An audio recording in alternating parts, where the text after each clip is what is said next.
de Diálogos. En este momento voy a cambiar directamente a inglés. Welcome to Diálogos. I'm here with Alastair Campbell. He is one of the political figures of the, 20th century, 21st century, one of the most important figures.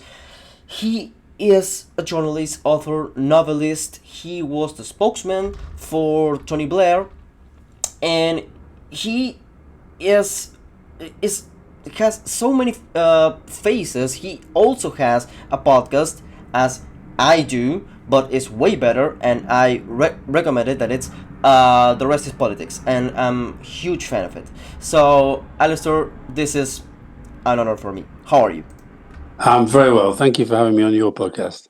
Okay, well, one of the things that I want to ask is that maybe I don't know if this was asked that much for you, but in 1986 you had a breakdown, and you know when Tony Blair asked you if you could do the job, you hesitated because of that, but he had, according to your diaries, right?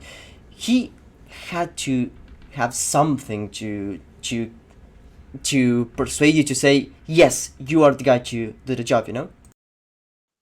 hmm And he basically what happened was I said he became leader in 1994. As you say, 8 years earlier, I'd had quite a bad psychotic breakdown. I was in hospital for a while, advised to stop drinking, all sorts of stuff. And but then I sort of rebuilt my career as a journalist. I was a political journalist. I was friendly with Tony already. I was very close to the Labour Party. And he asked me to do the job. And I did hesitate because I knew it would be a big change in our life. And I kind of just got my life back together again. Just that we had a family. Our third child had just been born. So it was my partner, Fiona, didn't want me to do it. My parents didn't want me to do it. My best friend didn't want me to do it. Neil Kinnock, who was a very close friend, one of Tony's predecessors as Labour leader, he said, don't do it, you'll drive yourself crazy again. And Tony, so I said basically, look, it was summertime, we're going on holiday, I'll think about it on holiday and I'll call you back. And he obviously worried that I was going to get talked out of it, so he just literally turned up on my doorstep in France. And that was when we went for long walks and talked things over. And he basically said, look, the first thing he's going to do when we get back is to have a big debate about modernising the constitution of the Labour Party and signalling that we're going to be a party of real change and modernisation, and we're going to use that as a symbol to show the country that we're going to be trusted to change the country as well as the party. And he had ideas and he had passion and he had vision, and I just thought, it's ridiculous, I can't not do this. And so that's what I did. And I have to say that I don't read your book about your mental struggles. Actually, it's a novel, but how was dealing with that pressure? Basically, with in when the landslide of the Labour Party with the Tories in general election, and you were like with a stone with a thick skin, saying yes, we are something like we are positive that we're going to win. And also, I have to say, with the death of Princess Diana, you nailed the speech. How was dealing with that, with the pressure that you had before? Well, I think the two separate issues. Those. I mean, I think the first thing to say about 1997 is that I didn't particularly enjoy the day of the election itself. I didn't particularly enjoy the night. I think I was conscious of. I think I probably was depressed, clinically depressed at the time. My depression comes and goes. When it's very, very bad, I see somebody. I take medication every day. Have done for some years now. But I've developed methods to help me deal with it better. I've written it's true, my first novel was about mental health. It was about a psychiatrist and the relationship with his patients, and there's obviously quite a lot of me in there. I think people always say the first novel is autobiographical, but I've also written a personal memoir about depression as well, called Living Better, and in that I go through all the things that I've done to get my mental health in a better place, particularly when I'm struggling. And so I am definitely in a better place. But I think that, the new book I've written, But What Can I Do, goes through some of this in some detail to say to people, just to be honest about the fact that it can be very pressured. The question then is, how do you deal with those pressures? What we shouldn't do is say that because some people in politics have mental health challenges, the same as in any other walk of life, that's a reason not to do it. I don't agree with that at all. The Princess Diana situation was very, very different. I didn't feel that sort of pressure at the kind of the mental health level. It was just one of those situations where you knew the moment that it happened, the moment that you heard about the crash and then you heard about her death, you knew that it was going to be one of those major, major, major moments in the life of the country at a time when the country had a new young prime minister that they'd be looking to for whatever people look to their prime minister for in times like that. So what he said mattered. And, it happened in the middle of the night. We were up all night talking over the phone. He was up in the north of England. I was in London, having lots of calls with other people. And you say that I nailed it. He nailed it, because ultimately we talked over a few ideas and a few phrases and a few things that he might say. But ultimately he had to stand there outside the church. He was going to the church as normal on Sunday and just say what he said. And it was very interesting. I was through there in the kitchen at home, and I was watching on TV the same as everybody else. I mean, obviously I've been talking to him, when he was in the car on the way to the church, and he comes on the TV, and it was very interesting. I'll never forget this, because he did the speech, a very short speech, and then they cut to the studio, and there was a Conservative politician in the studio, a guy called David Mellor. And he basically just was absolutely said, that was just remarkable. That was really, he just completely captured the moment. He said the right things in the right way. And I think he said something like, and I suspect the country will feel better for it, something like that. And then what happened was that I remember the next day, the International Herald Tribune, their front page headline was "World Mourns People's Princess." And the thing is, you never know with phrases. You never know what phrase is going to connect, what phrase is going to land, what phrase is going to endure, if you like. It's not impossible that he could have said exactly the same words, but in a different style, in a different mood, with a different backdrop. And people might have gone, oh, no, I don't like that. You just don't know. You can't be absolutely sure about anything in that context. Yeah, but you coined the phrase New Labour, New Britain, and it was a lot of hesitation about it, because you have to deal with Clause 4. And when you had the rehearsals about the speech in the room, you said there was like sparks, or something like the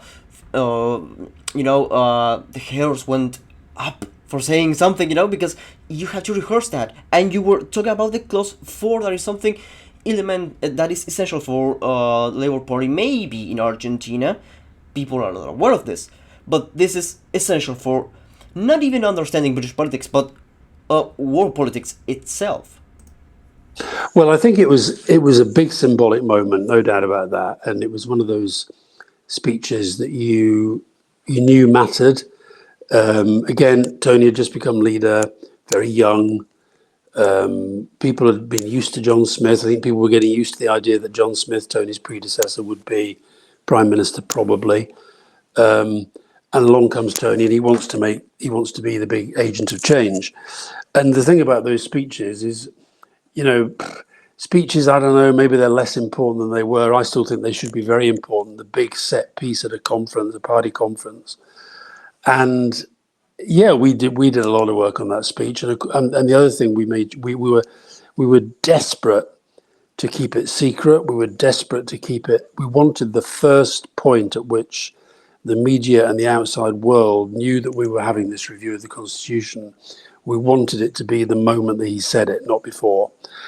And because if it had happened before, then the media would have been engulfed. They'd have got all the usual suspects who would criticize it. They would get they'd have a debate about division before we even got there. And so the moment of launching that debate had to be absolutely perfect. And I think what I was trying to reflect in the passage in my diaries that you're referring to was just that that sense in the hall, not just that this was a big moment, but I think it gave people a sense that Tony was something a bit special, and that this whole thing was going to be a bit special. Yeah, and also, well, I really don't want to bore you with this thing of new labor and all that, but you have to keep in mind that in Argentina, maybe this in Argentina, Latin America, these things are not quite remembered, and there is something remarkable about these years, that is the Good Friday, that is the peace with Northern Ireland, the issues with IRA, it's something impossible to think, and you were there in the negotiations. You didn't have any panic attack, or you did not break down. And you managed to get peace after all the years. Of course, there was bombing after, in 1980, 89, I guess. I don't remember quite well. But how were those days? How were dealing with that? Because in the last BBC documentary, they say Tony Blair was more like enthusiastic, because he had really no idea about what he was doing. No, I don't know. I think Tony was always very, very focused on Ireland, including when we were in opposition. I actually think that what happened in Northern Ireland puts Tony into the top league of British political figures of all time. I think it was just an astonishing achievement, and we just had recently, you probably followed it, because you clearly follow British politics a lot more closely than a lot of British people do. But we had this event in Belfast recently, the 25th anniversary of the Good Friday Agreement, and even though there are challenges to it at the moment, it was amazing to walk around the place and not see soldiers and talk to kids who've literally never known what it's like to wake up with police sirens blaring because another bomb's gone off, or to have their parents carted away and killed, or whatever it might be. And so and to get that, I think, required incredible patience and negotiation skills and strategic skills and communication skills and teamship skills and all the things that it takes to make great change happen. And of course, obviously I was working alongside Tony, and that's the perspective I saw. But there was a whole orbit of people that were involved in different parts of the world and different parts of the equation within Northern Ireland, who were coming from different perspectives and all having to make pretty difficult decisions. That sense, one of the biggest political decisions that it was surprised by me. It was Gordon Brown saying that the Bank of England had to be independent. That is quite a, let's say, neoliberal idea, and it was something that New Labour voters didn't expect, but the market received quite well. So it was the first day in office, I guess, and how I was dealing with that, because it has to be work, not bullshitting about what we have to do when we are promising. No, we have to put work. So how was your influence in that? No, I think that was very much Gordon driving a decision that he was determined to do. I think the one thing that maybe surprised me a little bit was that there wasn't much backlash, if any backlash. Let me just hear the clock go. Oh, yeah. There wasn't much, if any, real backlash against the fact that we'd not really been clear about it in the election campaign. We talked a lot about doing what was needed for economic stability. We talked a lot about making sure that people understood that was at the political level, getting Labour accepted as economically competent as well as socially just was a big part of our strategy. But it was a huge change. And I think I'm a great believer on the strategic front that you need big, bold moments where things happen that make people really sit up and go, oh, I see what it is they're trying to do. And that was one of them. That was one of saying, we're going to take the politics out of the setting of interest rates. We've got to be very clear about the determination to bear down inflation, keep interest rates as low as possible. And, it was just it was one of those moments, no doubt about it. And I think the other thing it did was I mean, we're interviewing John Major soon on the podcast on The Rest is Politics Leading. And, it's interesting how one of the things that happened with the change of government, and I really hope this happens if Labour get back in power with Keir Starmer and Sunak is gone, is that giving new energy to the system, which feels beleaguered and feels slightly broken because they've been at the end of a long term of one party government. That was one of those moments. I remember I went over to the Treasury on that day that Gordon was announcing it, and you could feel the kind of energy in there. And it was thinking, oh, right, these guys really have got a bit of a plan here. And it was an important moment, no doubt. And one thing that you mentioned, and it's quite interesting for clarification, is that Tony Blair said to you, one thing is thinking with tactics, and other being strategic, and you are a strategic person. What is the difference? The difference to me is that strategy is what I call the big how. It's what is it that where are we trying to get to and how are we trying to get there? It's not always a detailed plan, but it's a sense of what is the thing inside which the plan will fit. So you said, the slogan "New Labour, New Britain." That was an encapsulation of the strategy. The strategy was modernisation. Show we can modernise the party, earn the trust of the people through an election to modernise the country. That's a strategic approach. And then, so the strategy was modernisation. And then from that, all the policy ideas, all the speeches, all the arguments that we were developing, they had to fit under that kind of broad strategic umbrella. So a tactic would be to say, so for example, you could argue that changing the constitution was a tactical manifestation of that strategy. If our strategy was to show the modernisation of the party, changing its constitution was a very good way of showing that. Then a further tactic would be to say, right, we're going to go to every region of the country to hold open debates, including with our critics, about what it is that we're trying to do. That's a tactic. Exactly, yeah, yeah, yeah, for steps for going to for an aim. And I was thinking that in some ways it's like we see that things struggles in the House of Commons, like for example when Tony had the the phrase weak for major. And what I wanted to know is how it was perceived, because you said that you had to lower your ego to be at someone else's ego. So how was dealing with that? Because you had to even lower your wage figures. So it's not easy. Yeah, I mean, I think in the end, I did have to take a pay cut. I was doing quite well in media and journalism. I had a lot of things going on, but I've never really been. I've always feared being in debt. I've got a pathological fear of debt, but I've never worried too much about money. I like being comfortable, but I don't particularly care whether I'm very, very wealthy.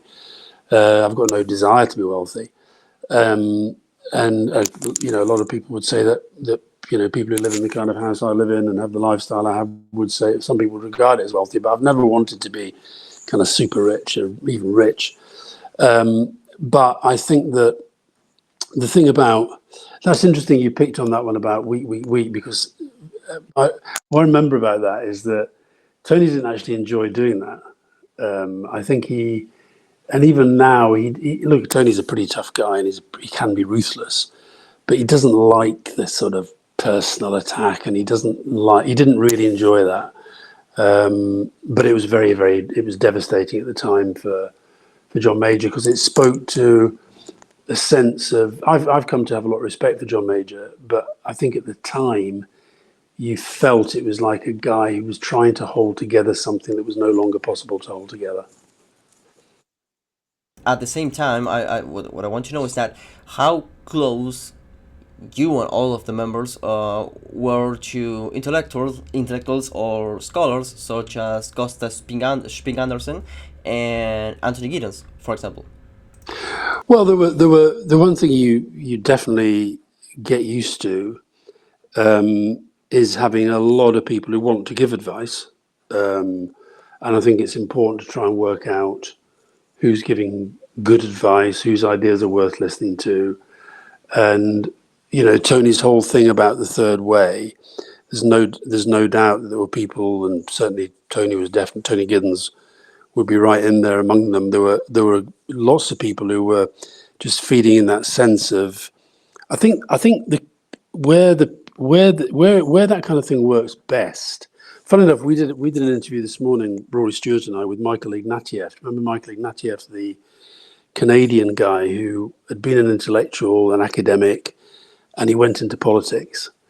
And he basically crashed and burned. He was the leader of the Liberal Party in 2 years of being an MP, and he had a devastating election result. And he said that he just wasn't cut out for politics. And I think we also talked about the fact that it seems to both Rory and me, and I think Michael accepted this, or he maybe didn't think it was as big a problem as we did, is that there does seem to be it's not clear to me where the new ideas, particularly on the liberal progressive side, are coming from. I mean, they're on the right. I think it's a terrible idea, but populism and quasi-authoritarianism, that's what's sort of operating on the right at the moment.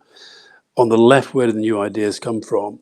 And I think that's because there has been, certainly in America to some extent, Trump has been devastatingly bad news for this, but also I think here with Johnson and Brexit and Truss and so forth, is that there's been a kind of, and our media, there's been a profound anti-intellectualism, so that people are they're very suspicious of politicians already, but they're also suspicious of people with ideas.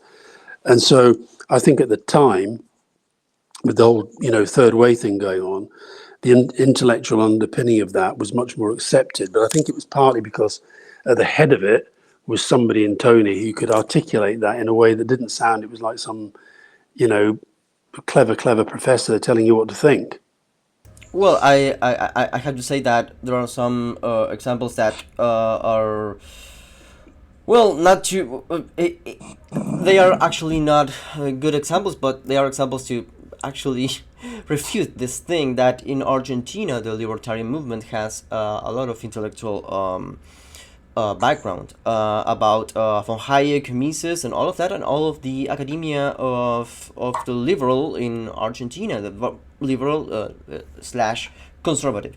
This is totally different. I don't know how familiar you are, because you are familiar with Bolsonaro, Trump, of course, Boris Johnson, and all of that, and you're questioning that in your latest book. But I don't know how familiar you are with the Argentinian case. One of my, we're actually going to be talking about Latin America quite soon, and I'm reading up a bit on it now. But Latin America, I think, is definitely a part of the world, and this may be a reflection of my experience in government. If I think about where our focus was in terms of foreign policy, I'd say it was very much Europe, America, Asia, and particularly on the debt relief front and the development agenda we had in Africa as well. And Latin America was very much, we went there plenty of times, but in terms of, I think you'd have to say that not just we, but I'd say other countries as well, including the States, probably neglected Latin America to some extent. And I think you're seeing that now with the growing influence of China there. Exactly, and you see that as a mistake. I think, yeah, possibly. I think it was hard to see coming. But it's clear. You listen. You will know a lot more about this than I do. But the impression I get is that, in a sense, what's happened with what the Chinese are doing is that they're going in like they do in Africa, and they're doing all sorts of investments and all sorts of big deals, but without necessarily putting on the political pressure alongside that you tend to get when you're doing the same sort of thing with America. And that, I presume, is making the kind of geopolitics of Latin America maybe a little bit different. Is that fair? Yeah, and actually, well, for Russia, as well. It's not only Yeah, China. yeah. It's But Russia too. Is Russia more powerful, less, is Russia's direct influence in part allied to the influence of China? Well, now Russia is kind of in a, in a not broke, but it doesn't have the same influence that had some years ago. And what about, and how does, I know it's a big continent, but what's the general sense within different Latin American countries of Russia's standing in the world post the invasion of Ukraine? Well, basically, according to Chile, Boric was against the invasion.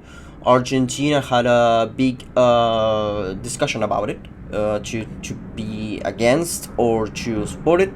Bolsonaro in Brazil standed against, and I guess maybe for because of business, and well, I guess that Venezuela and Cuba, if I remember correct, supported Putin. Yeah. Yeah. Yeah, so I think it probably was a mistake not to have, maybe not to have realised that just as China was going to make the advance, if you like, politically and economically on Africa, that they were doing something similar, and as you say, Russia alongside, or kind of either alongside or in the slipstream, depending on how you look at it, we're doing something much the same.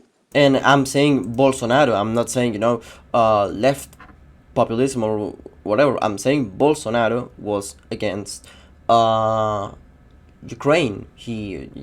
So it's the influence Sorry, is it was huge. against Ukraine or against Putin's on Ukraine? No, against Ukraine. Yeah, yeah. He didn't vote for remove Russia from the parliament back in 2022. So you have something interesting there, and it's obviously because of geopolitics and economic issues, of course. Yeah.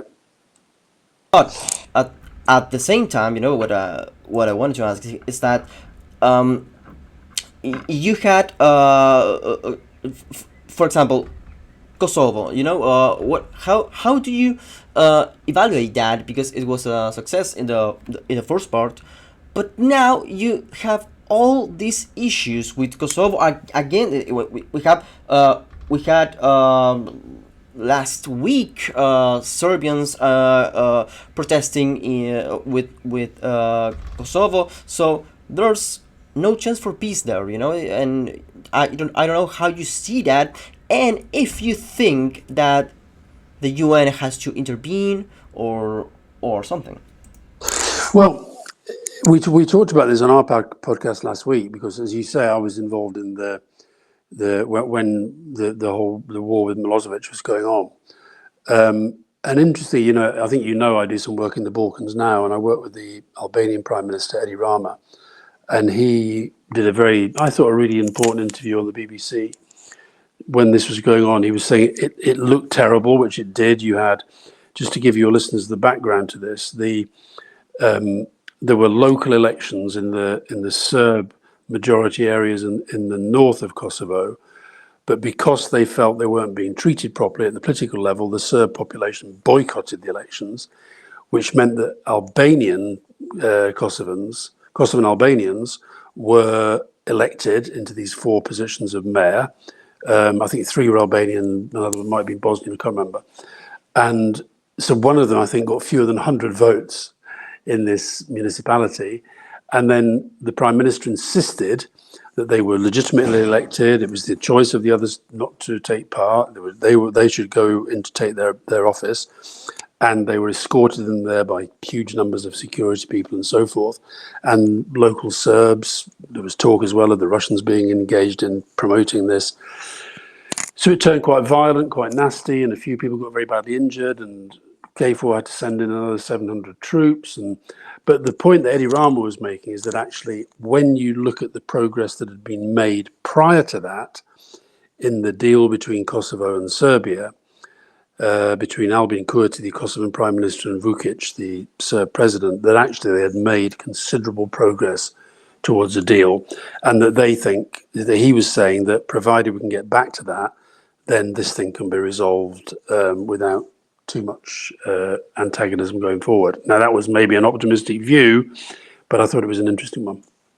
If I go back to Iraq, you said it was boring, and it is because you have the inquiries, you can read a lot. Well, I didn't say it was boring. Well, I've never said it was boring.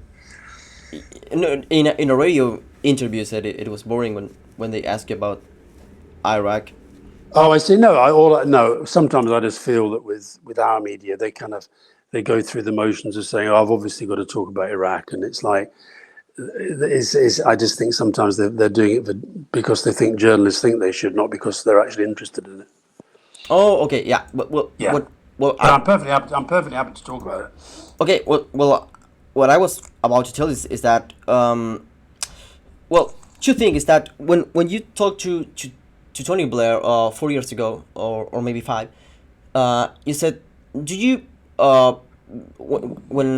when you're about to sleep, if you think about it, if you, I don't know if you said cry, if you dream about it, and Tony said, what do you care about my dreams or all of that, and how do you feel regarding Iraq, and do you consider that despotic authoritarian regimes have to be intervened, or Iraq was something different?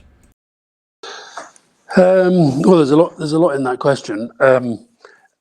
I think I'm right in saying, I don't know if it's still the case, but certainly recently, when I was looking at the figures for our podcast, the 2 episodes that were most listened to were the 2 hours that Rory Stewart and I did talking about Iraq on the 20th anniversary of the fall of Saddam. And I think what came through from talking about it in the way that I did, I've obviously talked about Iraq thousands of times, but I think because we were doing it on the podcast, somebody who was very hostile to the decision that we made, but at least I'm trying to understand why Tony Blair made the decision, why the events unfolded as they did. I think where I ended up was saying, look, I wish it had never happened, but I still support Tony Blair in the decisions that he made, because unlike the people who call him a liar, I know that he wasn't lying. Unlike the people who give these ulterior motives as to why we were doing it, I know that wasn't the motive. The motive was a genuine belief, in part, but not exclusively, fueled by intelligence, also fueled by Saddam's history, the breach of so many United Nations resolutions, the use of chemical weapons in the past, the lies, the deceptions, etc., that he felt that that it was the right decision to take at the time. And also, in the real world, of realpolitik, if you like, he felt that for Britain not to be alongside America on a point of such strategic significance for the United States was of itself a major decision to take, and the reasons not to take it would have to be utterly compelling. So I remember I know you've read my diaries very, very closely, and there's a passage in there in the build-up to the war when Jack Straw, who was Foreign Secretary, had been talking to his counterparts in the United States, who had said to him, listen, we'd completely understand if the UK decided to opt out of this. We're still going to do it, but we'd understand. And I remember Tony saying to Jack, listen, when are you going to get into head? I'm not doing this because the Americans want us to. I'm doing it because I think it's the right thing to do. So, how I feel about it now, I think the reason it was interesting, that interview I did with Tony Blair, because it's quite interesting when you interview somebody that you know so well. And is that the one for GQ magazine? Yeah. I'm thinking about it. Yeah. And the reason, this goes back to the mental health thing, is that there was a period in my kind of mental health life, if you like, when part of the thing that I was doing with my psychiatrist was that he asked me to write as soon as I woke up, to try to write down anything that I'd been dreaming about.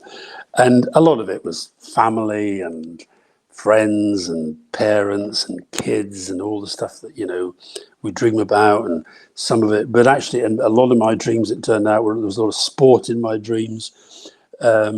But also there was a lot of politics. There was a lot of Tony and Gordon fighting, and occasionally I did have dreams that were about, you know, military combat and so forth. Now, as it happens, so I talked these through with my psychiatrist, and as it happens, my brother, who's now sadly dead, but he'd been in the military, and he was invalided out of the military because he was diagnosed with schizophrenia while he was in the military, and that's probably what made me as, you know, campaign on the issues of mental health as I've done.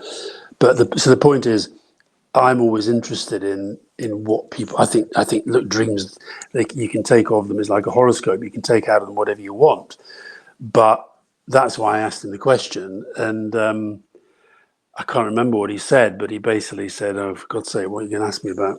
Why are you asking me what I dream about?" kind of thing. But I think Tony reflects very deeply about that decision, and I think there's lots of things that he did in government that he reflects deeply on. But the reason I always defend him is I think if you look at what we said we were going to do with the country and what stances we were going to take on foreign policy when Tony Blair stood for election the first time, we did an awful lot of the things we said we would do.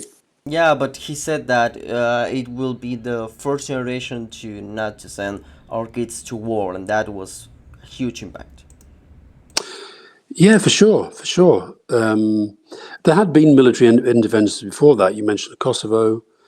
There was Afghanistan. There was Sierra Leone.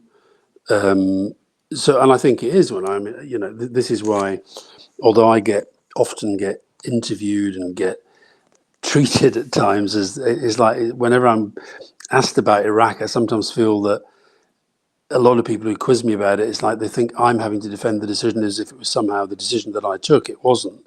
I was working for somebody who was taking the big decisions, and I don't think there's any bigger decision than that. And that's why it annoys me when people just sort of airily dismiss the idea that, you know, oh, he just did it for this, he just did it for that. I don't think anybody who's a decent human being, and Tony Blair is definitely that, will send the military in to put their life in harm's way unless they think it's justified.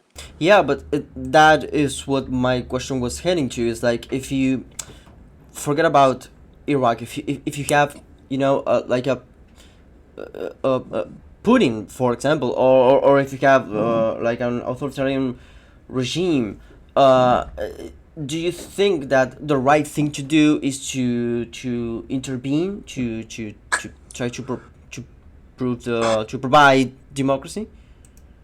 Well, you have to make judgments, don't you? I mean, at the moment, it's perfectly obvious that, you know, just on the point, by the way, about caring about loss of life, I suspect that Putin doesn't care about loss of life, and I think that's a very big step when people make that step. If they cared about loss of life, they'd be honest about how many lives were being lost. I think that so, and you can see at the moment from Biden down that the NATO countries are desperate to avoid a kind of all-out conflict with Russia.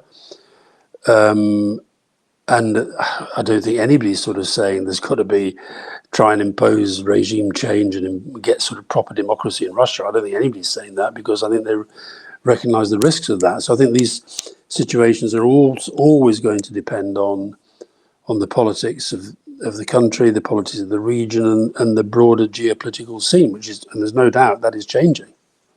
Yeah, but I mean, if Arab Spring did not happen, will be it won't be correct to intervene and to remove those leaders? Which ones? Gaddafi, for example. Oh, I see. Again, I think there's the problem there, in a sense, is a little bit like Iraq, is actually what happens in the aftermath, and where that goes in the aftermath. And you know, it's easy to make judgments after the event.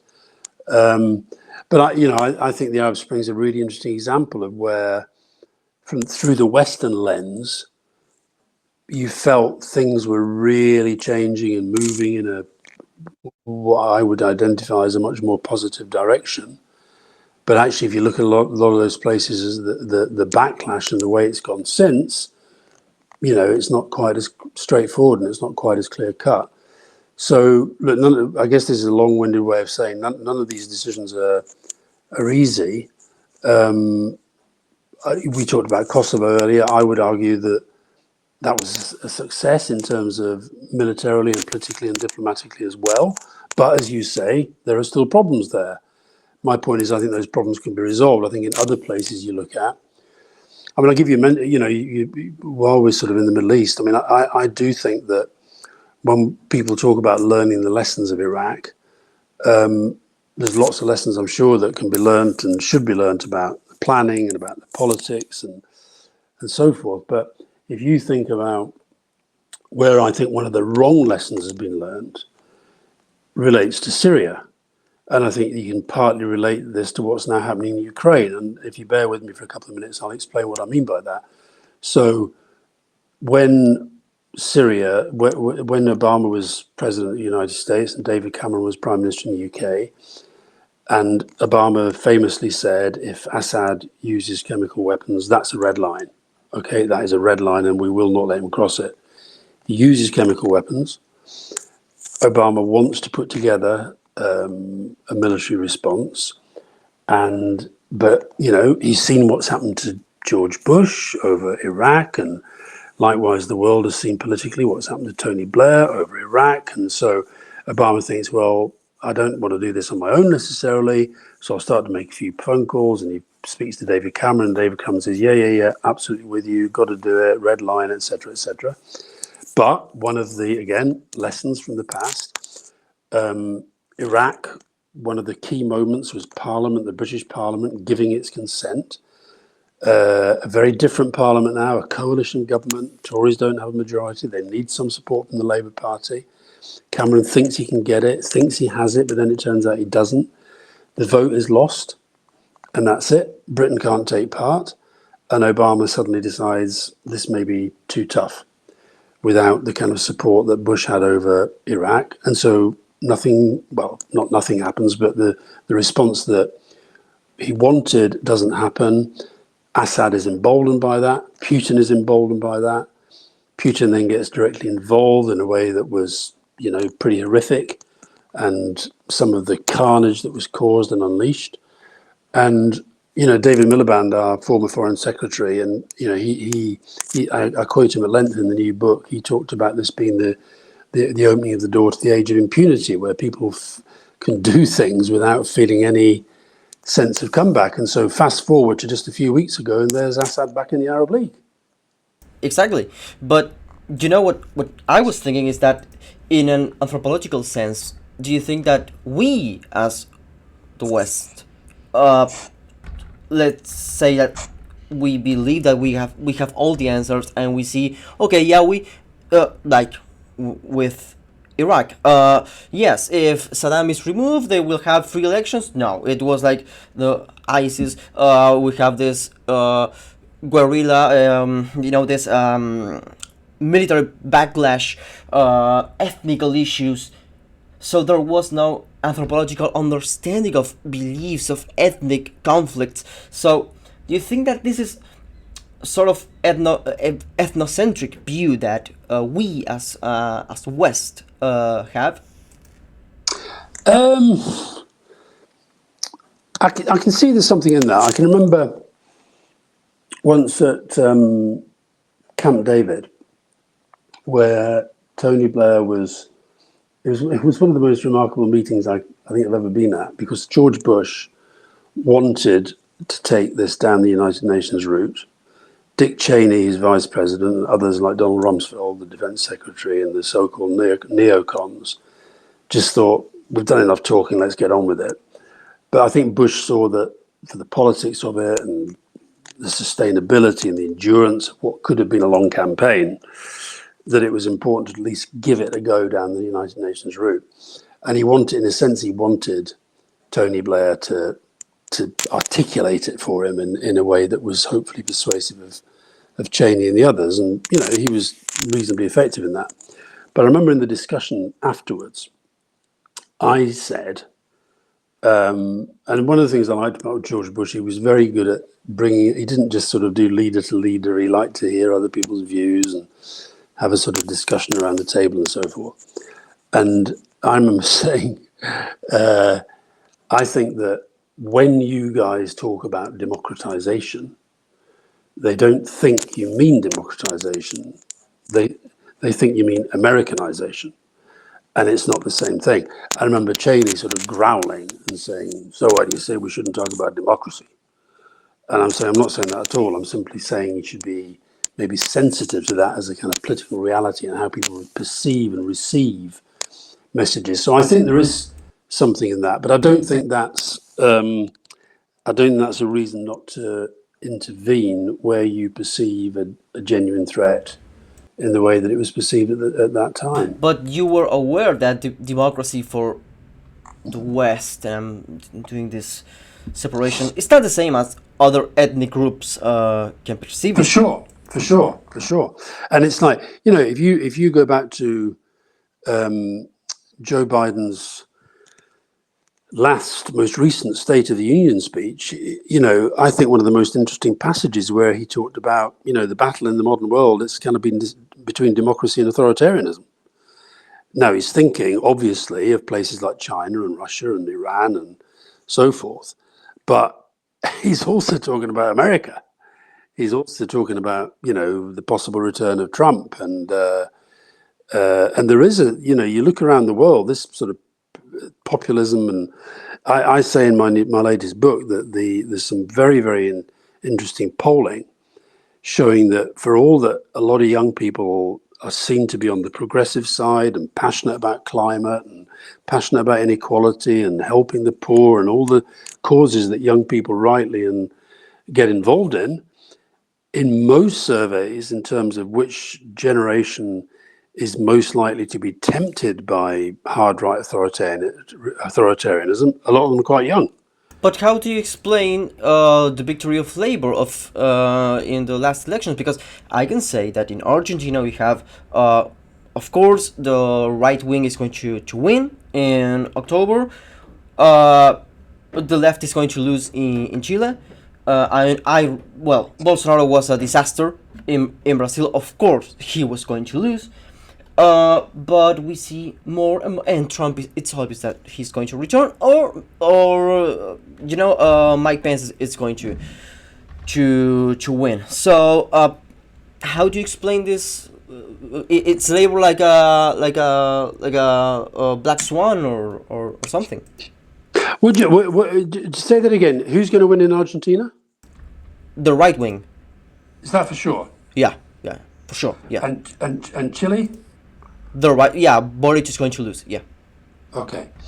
And your question is, why are the right winning and the left losing? No, my question is why the Labour won. It's like the Which Labour? Us? You mean us back in yeah. No. In the last elections. But we lost. No, but Oh, you mean the local elections? Oh, I see. Okay. Yeah. Well, I think for two reasons really. I think Labour are doing better.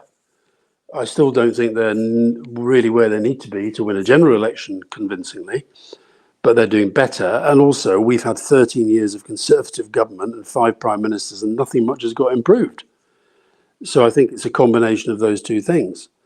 But I do think a lot of it is about how people perceive the Conservatives as opposed to necessarily.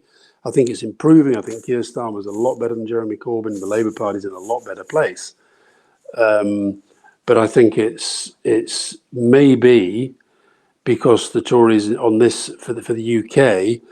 I think Johnson's maybe just pushed this whole sort of the populism and the lies and the deceptions and the bullshit, just pushed it too far. But what I say is that, of course, there is more engagement in politics in other ways, like for example, climate change, which is great. Ethnic minorities, of course, but there's a general discontent with traditional politics, and Boris Johnson is going to run again. Yeah, so maybe he wins. So, how do you explain that? I don't think he'll. I don't. Oh, I could be wrong. I think he's finished. I think he's finished. I think Trump. I think Trump's possible return, although he's now been indicted. We'll see where that goes. I think is more realistic because I think America is on the Republican. The denialism on the Republican right is just so crazy. Interestingly enough, with this interview with Michael Ignatieff today, he said he found himself saying that he thought the most impressive politician in the world right now. This was a guy who said that he went into politics and realised he wasn't cut out for it. He said he thought the guy who was the most impressive that you saw on the world scene at the moment was Biden in terms of getting stuff done. So we'll see, but I don't know. Listen, there's no doubt. I mean, the subtitle of my book is got here: "Why Politics Has Gone So Wrong and How You Can Help Fix It." I'm not pretending that it's in a bad shape. Politics all around the world is in a bad shape, but unless you have people who remain engaged and keep thinking and keep fighting for what they believe in, particularly, I think, keep challenging this. There's one of the most influential books I've read in recent years was actually by Moises Naim, the Venezuelan guy, The Revenge of Power. And he talks there about the power of populism, polarization, and post-truth. They are three very, very toxic forces. And they've taken a grip on too many of our democracies. And we've got to be very, very careful about how we deal with them and how we push back on them. And of course, social media and possibly artificial intelligence as well, they're going to make it a lot worse.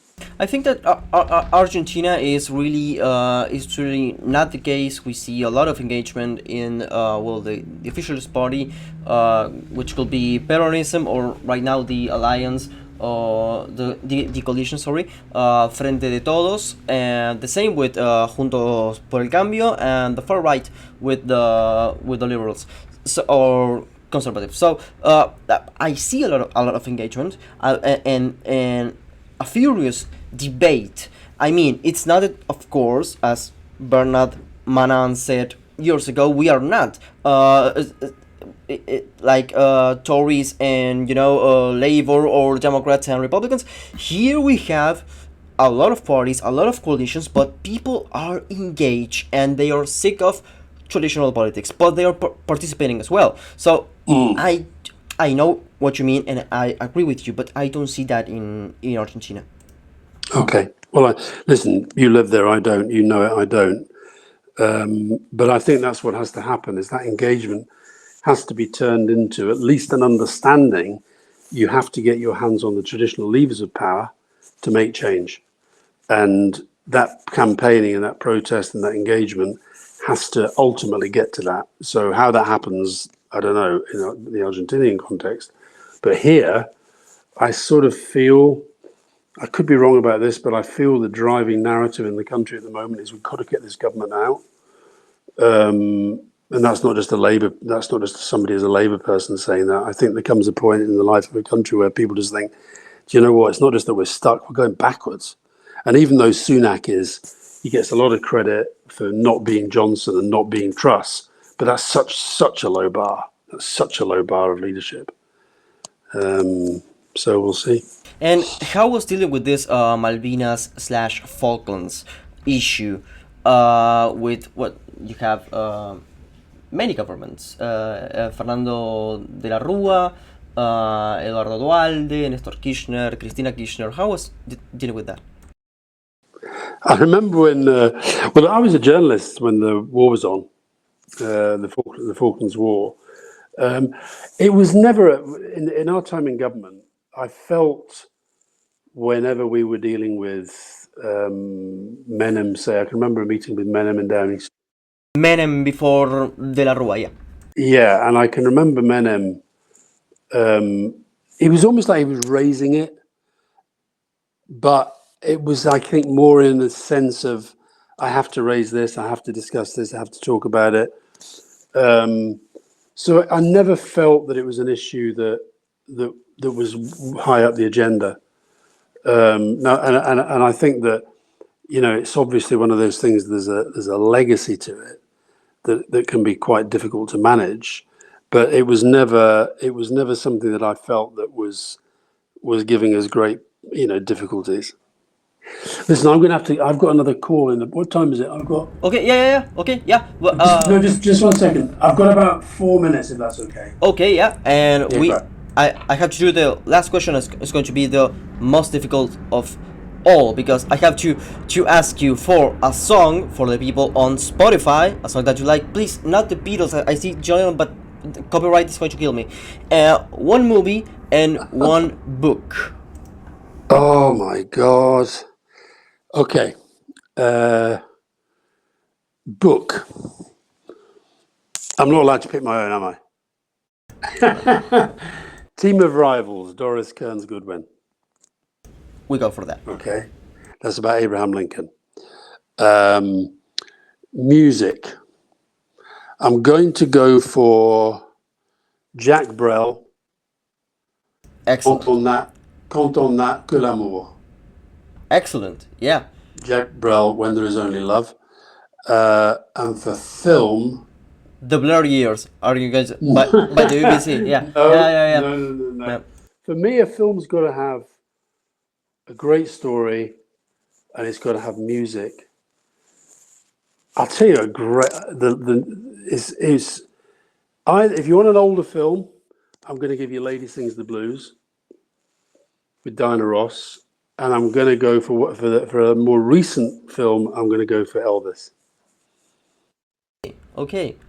Thank you very much. Alastair, I'm going to close this thing and I'm going to say you something off. But I am Facundo Guadagno. Soy Facundo Guadagno. Nos vemos en otro